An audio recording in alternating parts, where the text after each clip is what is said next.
Ծնավ և հայտնվեցավ մեզի ցեզի մեծ ավետիս, այո և ամեն, այսօր մենք մի ևս անգամ պետք է հիշենք և հիշատակենք նրա փառավոր ծնունդը, բայց նման մի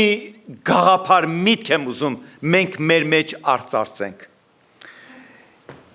և գաղափարը սրանում է, no matter who you are, there are better than you, կարևոր չի թե ես ու դու ով ենք, ինչքան էլ որ հարուստ ես, քեզանից ավելի հարուստը կա, ինչքան էլ որ դու հոգևոր ես, քեզանից ավելի հոգևորը կա, ինչքան էլ որ Աստծո խոսքին գիտակ ես, քեզանից ավելի լավ գիտակը կա, ինչքան էլ որ դու խոնար ես, քեզանից ավելի խոնարը կա, ինչքան էլ որ դու առատ ես, քեզանից ավելի առատը կա։ Սիրելիներս, երբ դեռ Քրիստոսը մեր մեջ չէր, մենք այդ հորձանուտի, այդ վասկի մեջ ենք, որ կոչվում է այս աշխարհի վասկը։ Աշխարհի վասկը գիտես ինչ է, որ դու փորձում ես ու քո գիշեր ու ցերեկը չես խնայում, մտածելով, որ ես հարևանիցս ավել լինեմ, եւ մի պահ մոռանում ես, միգուցե մի օր քեզ հաջողվի այդ հարևանից ավելի լավը լինես, ավելի կարող, ավելի հաջողակ, բայց այն մյուս կողքի հարևանից պակաս ես, հետո այն մյուսից Երբ Քրիստոս եկավ միանշանակ մեկ հստակ բան ասելու, մեզ ձերբազատելու այդ վասկից և ասելու, եթե ինձ ունես, մի ամբողջ հավիտենականություն ունես, այդ ժամանակ էլ ոչ մեկը չի կարող ինձ ասի, որ նա ինձանից ավել է, որտեղ իմ մեջ այդ հավիտենականության կյանքն է ապրում, և ասեց ինձ ունեցողը կյանք ունի և էլ ավելի ունի, Ուրեմն ես չեմ, այլ իմ մեջ ապրող ու ծնունդ առաջ Քրիստոսն է, որ աննման է, սքանչելի է, հրաշալի է, ու ոչ մի բան չի կարող նրա հետ նմանվի, ոչ նրա հարստությանը, ոչ նրա հավիտենականությանը, ոչ նրա իմաստությանը, ոչ նրա գեղեցկությանը, ոչ նրա խոնարհությանը, ոչ նրա թագավորությանը։ Այնպես որ եկեք ձերբազատվենք այս աշխարհի այդ հորձանուտից դուրս կանք, չթողնենք, որ թշնամին մեզ այդ վասկի մեջ տնի, ամեն մեկս ես աշխարհում ենք, բայց Աստված մեզի հիշեցրեց, փորձիր, այս աշխարհում լինելով, այս աշխարհից չլինես, այս աշխարհի ոգին քեզ չբռնի, չընկնես այդ մրցավազքի մեջ, գիշերներ անքուն չանցկացնես, չմտատանջվես, չտառապես, չցանկանաս ավելինը, որովհետև այն ինչ որը ինձ ու քեզ պետք է Աստված խոստում է տվել, որ մեզ կտա ու կշնորհի, վայելիր առածդ և վստահիր, որ Տերը լավագույնն է քեզ տվել։ Եվ այն օրը, որ Քրիստոս մանուկը ծնունդ առավ այս երկրանգնդի վրա, He gave us all, նա իր ծնունդով ծնունդ բերեց իմ ու քո կյանքի մեջ, ինձ ու քեզ տալով այն ամեն անհրաժեշտը, որ մեր հոգու աշխարհի մեջ ես ու դու պետքություն ունենք, չմոռանալով նաև մեր մարմինը ու մեր մարմնական կարիքները։ Because of birth of this baby, because of the life that now exists in him, ասավ ես եմ կյանքը, և այդ կյանքը եկավ, որ իմ ու քեզ համար մի հավիտենական կյանքի սկիզբ լինի։ Եվ մեզանից ամեն մեկը առանք, երբ նրան կանչեցինք ու հավատացինք, այդ պարգևը, այդ ծնունդը, այդ երկնայինը, այդ սքանչելին, այդ աննմանը, որ նրա նմանը չկա, ոչ մի հարստություն, ոչ մի թագավորություն, ոչ մի celebrity, ոչ մի կինոաս, ոչ մի սպորտային աշխարհ, ոչ մեկը չի կարող նրա հետ համեմատվի, որովհետև նա անմահ է, իսկ ես ու դու և ողջ երկրագնդի վրա ապրող մարդկությունը մահկանացու և ինձ ու քեզ ընտրություն տվեց ընտրելու այդ անմահին ու քո մահկանացու կյանքը անմահությանը ձեռքերի մեջ բերելու։ Մատթեոսի ավետարանի առաջի գլխի 18-րդ համարում հետևյալ տողերն են կարդում։ Matthew chapter 1 verse 18 Հիսուս Քրիստոսի ծնունդը այսպես եղավ։ Նրա մայր Մարիամը Հովսեփի հետ նշանված էր։ Նախքան նրանց միմյանց մերձենալը, նրանք դեռ չէին ամուսնացել, նրանք մարմնով դեռ չէին մոտեցել, նրանք միմյանց հետ չէին կենակցել, նրանք ընդամենը նշանված էին։ Մարիամը ինչ եղավ։ Մարիամը հղիացավ Սուրբ Հոգուց։ Այստեղ մի պահ կանգ առնենք եւ հիշենք, թե ինչ է Աստված ինձ ու քեզ ժառանգություն տվել, իր խոսքի խորությունը եւ լայնությունը։ Սա միակ դեպքն է ողջ մարդկության պատմության մեջ, սկսած Ադամ Եվայից ու վերջացած վերջին մարդը, այն վերջի օրը, որ կվերջանա ու նոր երկինք ու երկիր կլինի։ Սա միակ Սուրբ Հոգուց հղիություն էր, երբ կինը հղիանում էր այր մարդ չառնելով, չընդունելով, չկենակցելով։ Այս ուղղությամբ երբ նայում էի, հետևյալ մի հատ դեպք ինձ անչափ հետաքրքրեց, որ ուզում եմ քեզ հետ այդ մասին խոսեմ։ Այսպիսի ծննդյան տոնական օրեր էր։ Ու երբ եղբայրը եկեղեցու այդ օրվա քարոզչությունից հետո տուն էր գնում, հոգին վրդովված էր, ցավ էր ապրում։ Երբ տուն հասավ, աղոթեց եւ զանգ տվեց իր ծանոթ մեկ ուրիշ տարիների փորձառու հովիվ եղբորը։ Խոսեցին միմյանց հետ իրենց կյանքի, վիճակի ու ասեց հոգս ունեմ, ցավ ունեմ սրտումս։ Այդ եղբայրը հովիվ եղբորն էր, ասում ասա, ինչ է, միասին կաղոթենք։ Ասեց այսօր մեր եկեղեցու հովիվը, երբ ծննդյան հետ կապված Հովանու Մատթեոս ավետարանների առաջի գլխի 18-րդ համարն էր ընթերցում, ասեց հետևյալ խոսքերը. ասեց այս եկեղեցում ու շատ մեր նմանատիպ եկեղեցիներում այլևս մենք չենք ընդունում, ինչը մենք չենք ընդունում Մարիամի, կույս Մարիամի հղիանալը Սուրբ Հոգուց, որովհետև տրամաբանական չէ, իսկ մենք ավելի արժեք ենք տալիս տրամաբանությանը։ Ես ինչ անեմ, զանգել եմ քեզ, որ կապվես իր հետ, որ խոսես, որ իրեն ճշտես, ուղես, եւ տարիների փորձառու հովիվ եղբայր ասեց. բարեկամս, հարազատս, տեսնում եմ, զգում եմ քո ձայնից, թե ինչպիսի վրդովմունք, ցավ ու տխրություն ես ապրում, բայց վստահեցնում եմ քեզ, ես դրա իրավունք չունեմ զանգարելու ու քո հովիվին ճշտելու, դա քո ու քո քույր ու եղբայրների պարտականություն է, որ այդ եկեղեցին է գնում։ Եթե շարունակեք այդ եկեղեցին գնալ, նա կա որ կապ աշխարհի, կա որ կգնա ու աշխարհը գվայելի։ Մի հստակ հարցում կարող եք հարցնել այդ հովիվին, երբ նա տրամաբանությունից է հարց տալիս։ Արդյոք տրամաբանությունով պատասխան կա, երբ տրամաբանությամբ գիտական աշխարհավար ասում է այս երկինքն ու երկիրը պայթյունի հետևանք է։ Երբ ասում է որ մարդ արարածը ճիճուից է եղել, տրամաբանություն կա, խնդրեմ ազատ ընտրություն ունես տրամաբանությանը։ Գիտեք այսօր մարդիկ կան որ եկեղեցի են գնում եւ իրենց հոգին վրդովում է, որովհետեւ նմանատիպ տրամաբանություններ են սկսում խոսել եւ ոչ թե Աստծո խոսքի ճշմարտությունը։ Եվ երբ որ միտեղ նստած բողոքում են հարցս տալի, բայց ինչի ես մնում այնտեղ։ Դա ասում է գիտես ինչ կա, սովորել եմ, ընկերներ ունեմ, ծանոթներ ունեմ, այնտեղ գնում ենք, նստում ենք, հանդիպում ենք, խոսում ենք, զրուցում ենք։ Եվ ես ուզում եմ հարց տամ ինձ եւ դու էլ կողքից կարող ես լսել այդ մասին։ Այն օրը, որ Քրիստոս փառավորածի արչև կկանգնես եւ Տերը հարցում պիտի հարցնի քեզ, թե ինչու էր այդ եկեղեցին գնում, որտեղ Աստծո խոսքի ճշմարտությունը չէր կարոզվում, արդյոք արթանալու քո խոստումը, որ այնտեղ ընկերներ ունի, իմ Տերս ու իմ փառավորս մի տեսակ սովորել է այդ եկեղեցուն։ Եկեղեցի գալիս ես ում համար, ընկերոջդ, բարեկամիդ համար, թե գալիս ես Քրիստոսի համար։ Եթե գալիս ես ընկերոջդ համար իզուր ես գալիս, իսկ եթե գալիս ես Քրիստոսի համար ու շադիր հետևիր, թե արդյոք Քրիստոսն է փառավորվում, Քրիստոսն է քարոզվում, Քրիստոսն է մեծարվում, Քրիստոսն է տեսք ու արժեք առնում, իսկ եթե ոչ, փախիր։ Քեզ համար գտի մեկ նորը, որտեղ որ Քրիստոսը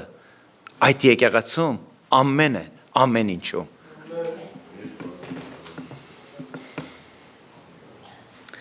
Ուզում եմ ես այս համարի մեջ մեկ ուրիշը անձի վրա ուշադրություն դարձնեմ, ես ինքս անձամբ ու շատ հովիվներ, ամեն առիթով և ծննդյան տոնական օրերն է գալիս, մենք խոսում ենք հովիվների մասին, մենք խոսում ենք մոգերի մասին, մենք խոսում ենք Մարիամի մասին, մենք խոսում ենք Հիսուսի մասին, բայց համարյա թե ոչ մի խոսք չկա այդ մի երիտասարդի մասին, որը նրա անունը կոչեցին Հովսեփ։ Երբևիցե դուք մտածել եք այն մասին, որ Մարիամը, երբ նրա հետ նշանված էր, ու Հովսեփին հայտնեց, որ նա հղի է։ Երբևիցե մտածել եք, որ Հովսեփը մարդ էր նաև, ու Հովսեփը առաջին նրա բացականչությունը, ինչու Մարիամ, ինչու դավաճանեցիր ինձի։ Ղուկաս հավետանիչը շատ մանրակրկիտ պատմում է, նկարագրում է այն մասին, թե ինչպես Գաբրիել հրեշտակապետը հանդիպում է Մարիամին ու ասում է, որ դու կանանց մեջից ընտրյալն ես, որ երկնքի Աստվածը քեզ ընտրել է, որպեսզի քո արգանդի մեջ ծնունդ տա իր որդի Հիսուս Քրիստոսին, նա բարձրյալ կլինի և ոչ մարդկությանը փրկության հույսը կբերի։ Բայց երբևիցե մտածել եք, որ եթե նույնիսկ Մարիամը Հովսեփին ասեր Գաբրիելի հետ հանդիպման մասին, նորեն ու կրկին Հովսեփի մեջ կասկածի առիթ կլիներ, իհարկե կլիներ։ Երբևիցե մտածել եք, որ ինչ հույսերով էր սպասում Հովսեփը, որ այն օրը, որ իր սիրասուն Մարիամի հետ պետք է ամուսնանա ու ընտանիք պետք է կազմեն, ու հիմի լսում է Մարիամից, որ նա հղի է։ Եվ դրա համար էր Մատթեոս ավետարանի 19 և 20-րդ համարներում այսպես ասում. Հովսեփը մտածեց, մտորեց, աղոթեց, լացեց, աղաղակեց, կանչեց, շատ էր սիրում Մարիամին, բայց չկարողացավ իր մարդկային մտքի մեջ հաշտվել այդ գաղափարի հետ, որ ինչպես կարող է, չլսված մի բան էր, չլսված մի բան այն օրը ու մինչև այսօրվա սորը ու մինչև հավիտենականություն, թե ինչպես կարող է կույսը հղիանալ Սուրբ Հոգուց։ Հովսեփի ուղեղում ոչ մի կերպ չէր տեղավորվում այդ պատկերը։ Եվ կարդում ենք հետևյալ տողերը, բայց որովհետև ազնիվ էր, աստվածավախ ու աստվածապաշտ մարդ էր, նա որոշեց ծածուկ տեղը, թեկուզ սիրում էր իր ամբողջ հոգով Մարիամին, թողնի ու նրանից հեռանա,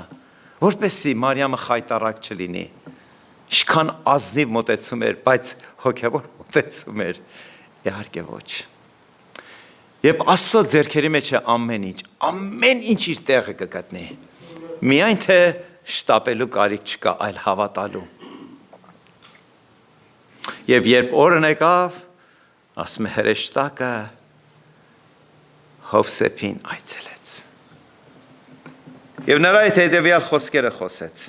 Բայց մինչև նրան այցելելը ուզում եմ մի երկու բան ասեմ Հովսեփի մասին, որտև Հովսեփի մասին այդքան շատ բան չի գրած։ Ով էր Հովսեփը։ Նրա հայրը Հակոբն էր, որտեղից գիտենք, իհարկե Մատթեոսի ավետարանից, եւ Մատթեոսի ավետարան առաջի գլուխի առաջի համար սկսում ասում է, սա էր Հիսուս Քրիստոսի ծննդաբանության գիրքը, ու երբ որ կարդում հասնում ես մինչև Հովսեփը, Հովսեփի հայրը Հակոբն էր։ Նրանք ծնունդով Բեթլեհեմից էին, դրա համար եւ Օգոստիանոս Կայսը հրաման արձակեց, որ բոլորը պետք է գնան իրենց ծննդավայրերը, ինչ Հովսեփը իր հղի Մարիամի Սուրբ Հոգուց առավ ու շարժվեցին դեպի Բեթլեհեմ։ Նրանք ծնունդով Բեթլեհեմից էին, գիտեք ինչի։ Որտև այնտեղ էին ծնունդ առել։ Բայց ապրում էին որտեղ Նազարեթում, որը Գալիլեայի երկրամասն էր։ Հովսեփը իր մասնագիտությամբ ինչ էր, հյուսներ, փայտագործ, carpenter։ Եվ Հովսեփը ու Մարիամը ծայրահեղ աղքատներ էին, դա որտեղից գիտենք, որտեղ ըստ հրեական օրենքի, երբ առաջի երեխան, որ տանը մեջ ծնվում էր, եթե տղա երեխա էր, ծնողները պարտավոր էին, որ երբ օրերը լրանում էր, տղա երեխային զոհով տաճար գնային և տիրոջը հանձնեին իրենց անդրանիկ տղային։ Եվ այնտեղ մենք Ղուկասի ավետարանում կարդում ենք, որ ասում է Հովսեփը ու Մարիամը ընդամենը երկու աղավնի ձագերի հետ գնացին տաճար, որպեսզի իրենց տղա երեխային։ Աղավնին դա ամենաաղքատ ընտանիքի զոհն էր, որ նրանք ի վիճակ էին գնելու ու տիրոջ տանը մեջ տանելու։ Զարմանալի էր Աստծո ընտրությունը որոշումը, որը նա ընտրեց Հովսեփին ու Մարիամին ծայրահեղ աղքատության մեջ, ծայրահեղ անորոշության մեջ և զատեց ու առանձնացեց։ Այո, Հովսեփը Աստծո կողմից ընտրվեց, բոլոր այդ ժամանակների տղամարդկանց կողմից նա առանձնահատուկն էր։ Երբևիցե մտածել եք, որ Հովսեփը, որ այդքան քիչ է նրա մասին գրված Աստվածաշնչի կամ Նոր Կտակարանում, նա հայր եղավ մեր փառավորած փրկիչ Հիսուս Քրիստոսի կյանքում։ Նրա կողքին եղավ։ Մինչև 30 տարեկան մենք շատ բան չգիտենք, ոչ Հիսուսի մասին, ոչ էլ Հովսեփի մասին, բայց նա հայրություն արավ և նրա համար հայր եղավ։ Սա մի առանձնահատուկ շնորհ է։ Հովսեփի կյանքում Աստծո կողմից ընտրված փրկիչ Հիսուսի հայրը լինելու ժամանակավոր, մինչև որ նա իր հասակը կառնի և կսկսի իր մեսիան։ Այն ինչի համար, որ նա ծնունդ էր առել, գալու ողջ մարդկությունը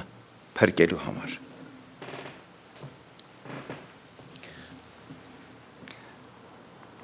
Քսանմեկերորդ համարում Մատթեոս ավետարանի առաջի գլխի, Matthew chapter 1 verse 21, երբ հրեշտակը հայտնվեց Հովսեփի երազում, նա ասեց մի սարսափիր, մի տրամաբանիր, ինչպես այսօր որոշ հովիվներ փորձում են տրամաբանել, ինչպես կույսը կարող է հղիանալ, ասես նա որդի պիտի ծնի ու նրա անունը Հիսուս պիտի դնես, որպես հայրը այդ երեխու, որովհետև նա իր ժողովրդին պիտի փրկի իր մեղքերից։ Նա պատահական որդի չէր, նա Աստծո միածինն էր։ Եվ Հովսեփին այդ մասին էր պատմում և խոսում։ Եվ այս ամենը 22-րդ համարը,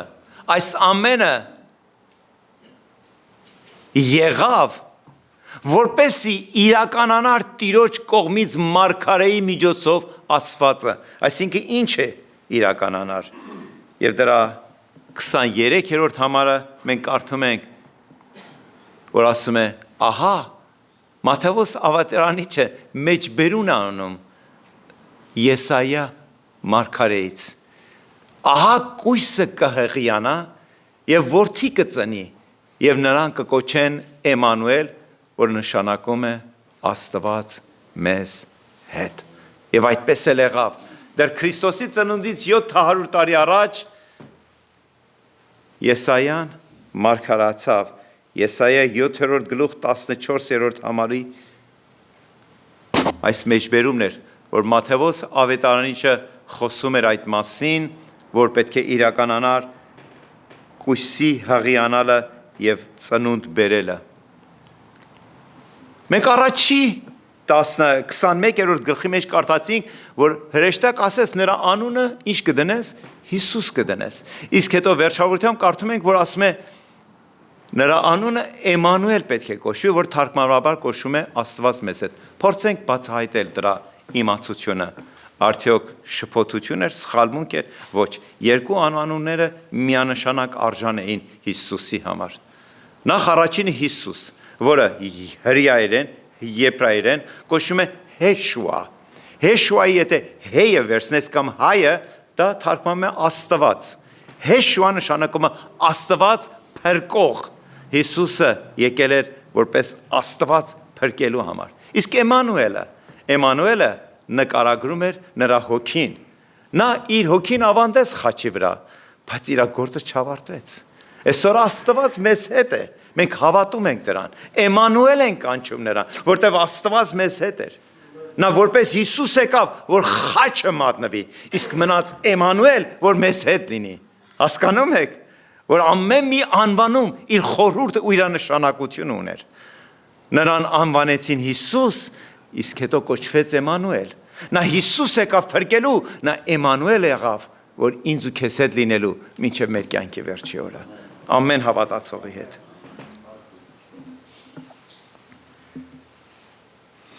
Հովհաննես ավետարանիչը այո այդպիսի մանրամասնությամբ չի գրի առել Քրիստոսի ծնունդի մասին,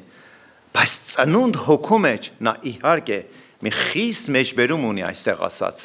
Հովհաննու ավետարան John chapter 1 verse ներող կլնեք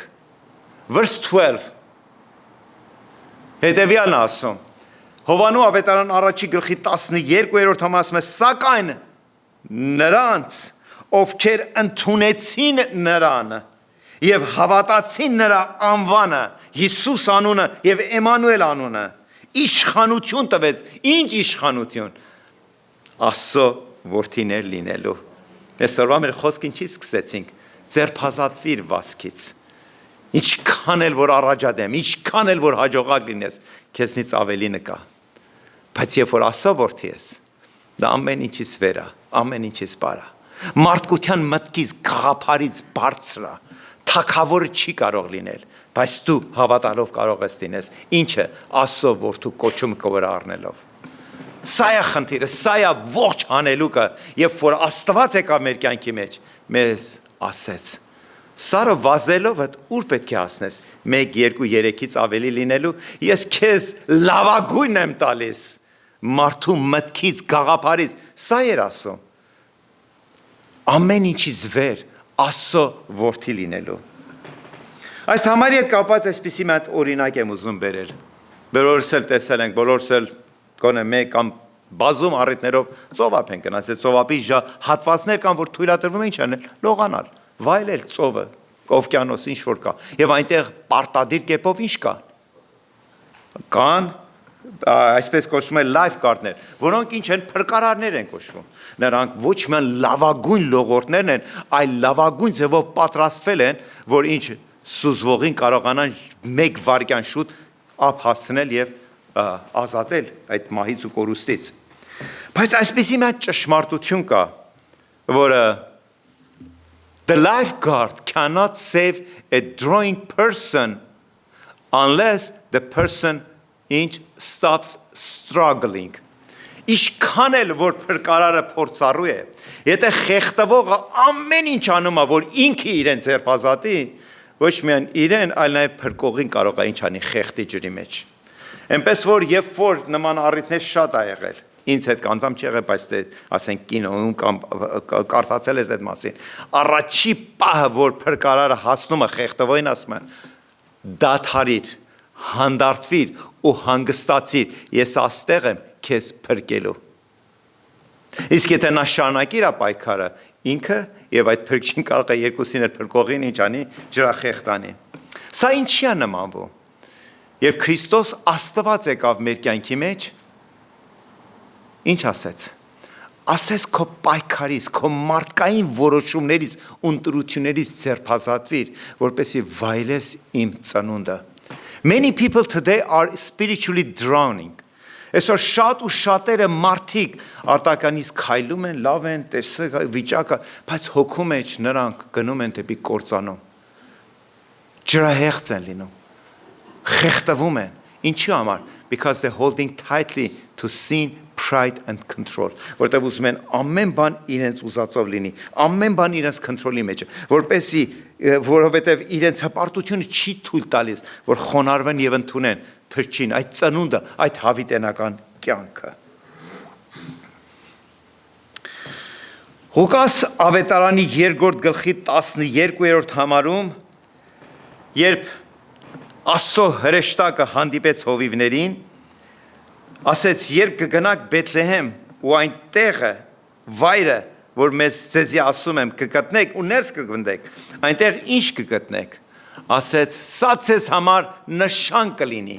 մի երեխա կգտնեք, խանձարուրով փաթաթված ու մսուրի մեջ դրված։ Խանձարուրը անգլերեն թարգմանել ասում է cloth, այնտեղ գոմում ինչ պետք է լիներ, տարբեր շորեր, տարբեր առիթներով, տարբեր ծառայություններով օգտագործելու համար։ Հովսեփի եւ Մարիամը այնպես որ երբ Նազարեթից ճամփորդում էին Բեթլեհեմ, այսօրվա նման երբ որ ես ու դու ճամփորդում ենք 3-ից 15 հատ ճամպրուկ ենք մեզ հետ տանում, այդպիսի հնարավորություն չկար։ Նրանք մեծ մասամբ արդեն նրանց աղքատության մասին էր խոսքը։ Դեռ կասկածել էր, որ նույնիսկ այստեղ պատկերներ ենք տեսնում էշը, կասկածել էր, որ նույնիսկ Հովսեփը էշի ավանակ ունենար։ Մեծամասնությամբ ինչով էին, ոտքով էին շրջում։ Եվ նրանց հետ ոչ մի բան չկար։ Եվ նրանց կարողությունը կարողություն չէր, նրանց հասած բաժին ինչն էր, գոմն էր։ Նրան փաթաթեցին եղած շորերով, ինչ որ գոմում կգտնեիր ու որտեղ դրեցին։ Այսպես պատկերների մեջ շատ գեղեցիկ էր։ Մսուրը գիտեք ինչ բան է։ Այն ամանն է, որտեղ խոտ էին լսում, որ կենդանները գան ու սնվեն այդտեղ։ Այդ միածինին, այդ փառավորածին, այս աշխարհը, այս տիեզերքի ստեղծողին, Քրիստոս Հիսուսին փաթաթեցին ինչ-որ շորերի մեջ ու մսուրի մեջ դրեցին։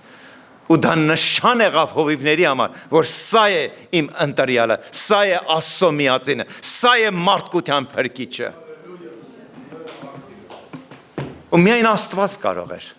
ծայրահեղությունից ծայրահեղություն սարքեր։ Իր որդուն թույլ տար, որ մսուրի մեջ հանգիստ առնի, երբ այդ որդին պետք է ինձ ու քեզ ազատեր մեղքից, կորուստից ու հավիտենական մահից։ Ասում են փաթաթված էր։ Եվ կարդում ենք, որ Քրիստոսը Աստծո, հոր Աստծո մեծագույն պարգևն էր, նվերն էր հավիտենականության նվերը մարդկության համար։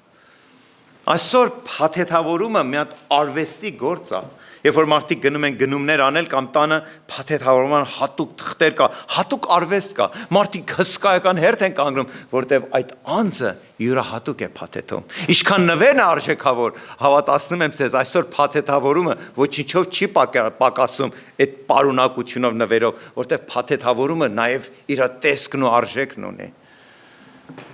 Եվ Աստված կամեցավ, որ իր թանկարժեք նվերը փաթեթար ինչ-որ կտոր շորի մեջ ու մսուրի մեջ դներ։ Նա բերավ ինձ ու քեզ պարգևելու։ Եվ ամեն անգամ, երբ որ ես ու դու նվեր ենք առնում, ինչ ենք անում, բնականաբար պետք է այդ փաթեթը բաց անենք, որպեսզի մեզ համար բացահայտվի, թե ինչ նվեր ունի Աստված, թե ինչ նվեր ունի իմ բարեկամս, իմ կինս, իմ երեխաս, իմ աղջիկս, իմ տղաս, որ ինձ համար նվեր են գնել ու փաթեթավորել են։ Բնականաբար պետք է ես այդ փաթեթավորումը բացեմ, չէ՞։ Սա խորհուրդն է։ Եթե դու Քրիստոսին չարար ու քո մեջ չբացահայտեցիր, նա փաթաթված այդպես էլ կմնա։ Նրա անունը գիտես, նրա ծնունդը Բեթլեհեմում, հովիվների մասին գիտես, մոգերի մասին գիտես, այսօր մի քիչ էլ Հովսեփի մասին իմացանք, բայց գիտությունը ու կյանքը դրանք լրիվ իրարից տարբերվում են։ Ինֆորմացիա ունենալը լավ է, բայց կյանք չէ, վերստին ծնունդ չէ, հավիտենականության խոստում չէ, խոստումը այդ հոգու մեջ է, այդ հոգին կամ որ ապրում է մեր մեջ, կամ որ չի ապրում։ Կամ որ դու բավարարված ես, որովհետև ես գիտեմ, հենց որ խոսում ես, ասում, գիտեմ, պետք չունես ասելու։ Գիտենալը, այսօր ողջ աշխարհը միգուցե եւս գիտի ինչ-որ մի բան։ Գիտի Հիսուսի մասին, գիտի Merry Christmas-ի մասին, գիտի նրա ծնունդի մասին։ Բայց արդյոք այդ ծնունդը, այդ նվերը, այդ փաթեթավորումը բացվել է նրա համար, բացահայտվել է, թե ինչ է Աստված իր որդու միջոցով ինձ ու քեզ պարգևել։ Նվերները տարբեր են լինում, ինչպես իմ ու քեզ համար այդ ծնունդը բազմազան է, ամեն մեկիս համար յուրովի է, բայց հարցը սրանում է, սկսել եմ ես այդ փաթեթը բացելու, որպեսզի իմ անձնական նվերը Աստծոց ես առնեմ իմ հոգուս մեջ։ Եվ երբևիցե մտածել ես, որ every day I wake up, I get to unwrap another part of the gift of eternal life. Երբևիցե մտածել ես, որ այդ նվերը, այդ առանձնահատուկ նվերը, ինչպես առանձնահատուկ ծնունդ ունեցավ Կույս Մայրամով, նա առանձնահատուկ նվեր ու պարգև ունի ինձ ու քեզ պարգևելու։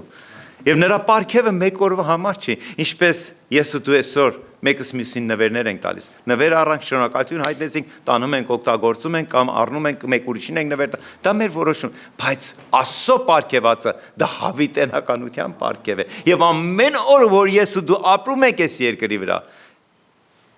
վայելում ենք մեկս մյուսին, վայելում ենք մեր կյանքը, մեր հաջողությունները, մեր վիճակները, բայց չմոռանանք, որ այդ Աստծո պարգևած նվերը դեռ բացահայտումներ ունի իմ ու քո կյանքի մեջ։ Դեռ էջեր կա, որ պետք է բացվի, դեռ խորհուրդներ կա, որ պետք է ես ու դու սկանչանանք։ Եվ դրա համար, երբ Պողոս առաքյալը առաջի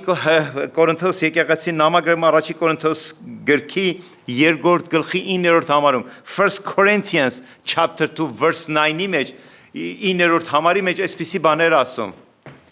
Այլ ինչպես գրված է դարձյալ մեջբերում անում, որտեղից դարձյալ Եսայի մարգարեությունից, ինչի մասին, այդ փառավոր ծնունդի մասին, Հիսուս Քրիստոսի մասին, ինչ որ աչքը չտեսավ ու ականջը չլսեց եւ մարդու սիրտը չընկավ, այսինքն խոսքս առօրյա տալ, առնել, խոսել, փորձառությունները, հաջողությունները դրա մասին չէր, աչքը չէր տեսել, ականջը չէր լսել ու սրտի մեջ երբեք չէր ծիվ տվել, այդ ինչը այն Աստված պատրաստեց ում համար իրենց սիրողների համար, նրանք, որոնք լսեցին նրա կանչը, նրանք, որ իրենց սրտի դռները բացեցին, նրանք, որ ասեցին արի ու դարձիր իմ Տերը եւ իմ Աստվածս։ Եվ դա ոչ այլ ինչ է, եթե ոչ, երբ որ Քրիստոս Հիսուսին առնում ես մսուրի մեջից եւ դարձնում ես քոնը եւ սկսում ես բացահայտել քեզ համար, բացահայտել նրա աստվածությունը քո անձնական կյանքի մեջ։ Մի քանի մեջբերումներ անել ինձ համար։ Եվ ամեն անգամ, երբ որ դու մտածում ես, որ արդեն ամեն ինչ Հիսուսի հետ կապված քեզ համար բացահայտվել է, հենց այդտեղ սկսում է քո տկարությունդ։ Որտեղ Հիսուսը գիտություն չէ, իմացություն չէ, գաղափար չէ, փիլիսոփայություն չէ, նա Աստված է, եւ եթե Աստված է, նա անմահության Աստված է, եւ եթե անմահության Աստծո մասին է, լեցուն բան ունենք, ամեն օր ու ամեն ժամ նրանից սովորելու, առնելու, օրհնվելու եւ ճաշակելու նրա աստվածությունը։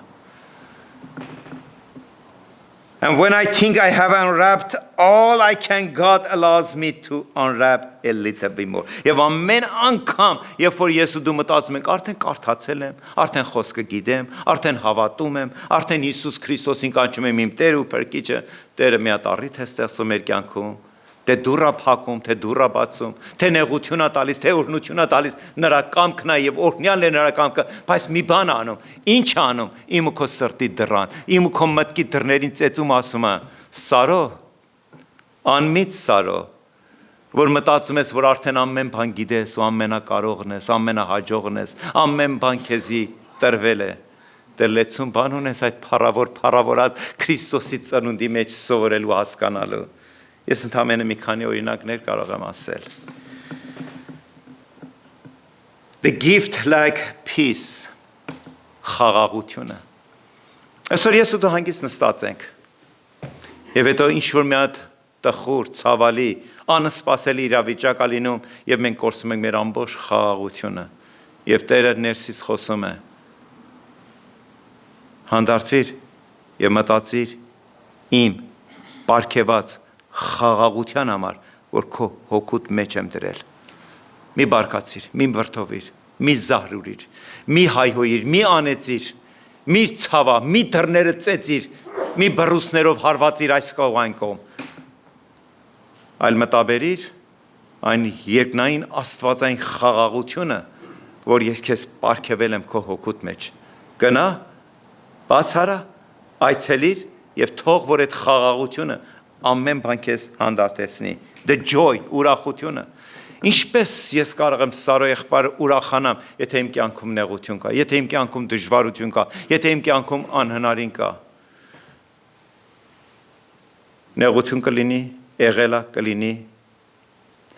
բայց խոսքը երկնայինի մասին է։ Հիշիր մի բան, այն ամեն ինչով, որ ես ու դու անցնում ենք, ժամանակավոր է թե ոչ։ Իսկ այն ինչ, որ նա խոստացել է, հավիտենական է։ Հիմի ո՞րն է արժեքավոր։ Ես չեմ ասում, որ քո նեղությունդ ինչ անես, անտեսես, թողնես անտերության։ Ես ուզում եմ ասել, որ քո նեղության ու դժվարության մեջ կարող ենք ես ու դու տեսնել երկնային ուրախությունը, որտեղ այդ նեղությունը այդպես չի մնա։ Մի օր Տերը լուծում կտա, բայց երանելի ու հաղթական են մարդիկ, որ այս նեղությունների մեջ կարողանում են ինչ անել, չմոռանալ երկնային ուրախության մասին։